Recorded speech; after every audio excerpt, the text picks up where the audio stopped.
So, Donkey Kong Bonanza is set to be released this upcoming summer on July 17th for the Switch 2. It's currently priced at $69.99 for those who want to pre-order the game, and I found that out by going on Best Buy's website. And I'm not exactly sure whether or not that's going to be the final price of the game because the price could go up because these tariffs have been set up by the current presidential administration, which can increase the price of this game along with the Switch 2 console.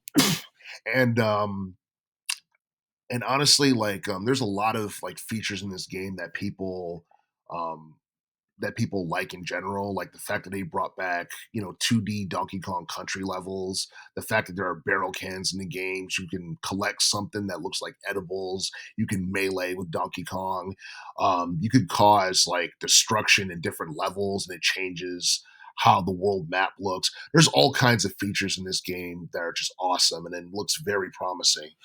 But the thing is, a lot of people are unhappy about the price tag for the game because it's like $70. And even though it's not as expensive as Mario Kart World, which is $80, people are still pissed off about how expensive it is. They think it's unreasonable. And like for the most part, I don't know, I feel like people are going to sit back and they're just going to wait for the price of the game to drop over time, like in like a year or two before they actually get it, because like everything's really expensive. The cost of living is expensive. And I don't know. I just feel like people are under the impression that, the gaming companies and corporations are just, I don't know, they're just charging an unreasonable amount of money for just basic games and stuff like that. And I don't know. I feel like it's something that's going to leave a sour taste in a lot of people's mouth. But as far as Pauline possibly being in the game is concerned, that's something that has been talked about on various different gaming sites because I believe she appeared in promo art for Donkey Kong Bonanza. And if that is the case, then it's going to be interesting to see how she would factor into this because I think the last time she was like featured in a Donkey Kong game, at least to my knowledge, was the original Donkey Kong game from from the early 80s. And some even said that this game might possibly be like a prequel to that game or something like that. And if that is the case, I think that's pretty cool. But at the same time, I don't know. I feel like people have forgotten about Pauline like decades ago. She's just been irrelevant for so long. And maybe this is Nintendo's way of just reintroducing her and trying to put the spotlight back on her once again. And you look at like Donkey Kong games. Um, I mean, like, no one really knows like what the timeline is like because the timeline is something that Nintendo has never really um, gone in depth to explain in the past.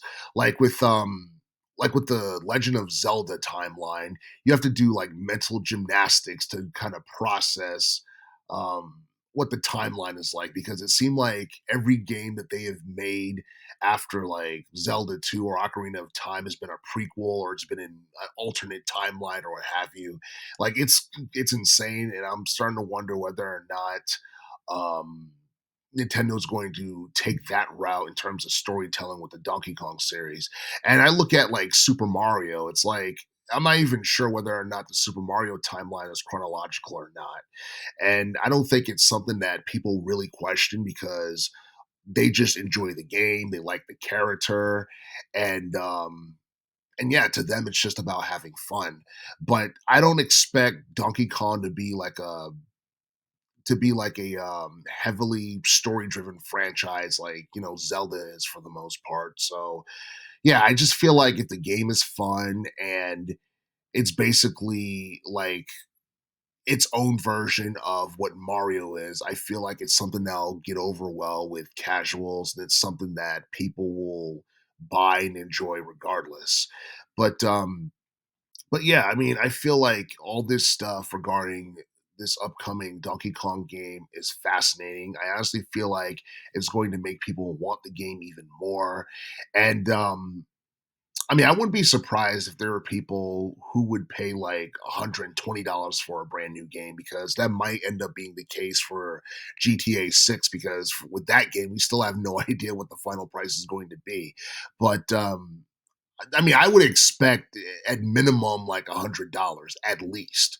But it's like there's some people who spend anything to get something, brand new just to be like they have it or whatever.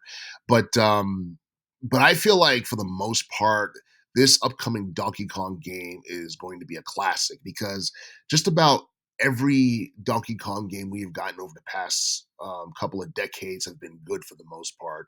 The only Donkey Kong game that people really didn't like, at least to my knowledge, the was the Donkey Kong 64 game from 1999. A lot of people don't talk about it. Nintendo doesn't really talk that much about it. Um, I guess that game just wasn't as good as Super Mario 64, and maybe they thought that Donkey Kong was just better, as a 2D platformer. But I honestly feel like Nintendo has a chance to show people that Donkey Kong could work as a 3D platformer. And I honestly feel like the sales number and the type of reception it gets from fans and from critics is going to tell us whether or not this game is going to be one that has the potential to be the best video game of 2025. But in general, I feel like 2025 is going to be a big year for Nintendo in general. New games, a brand new console. The question is, will people be able to afford it and whether or not it's going to have a negative impact on their overall sales?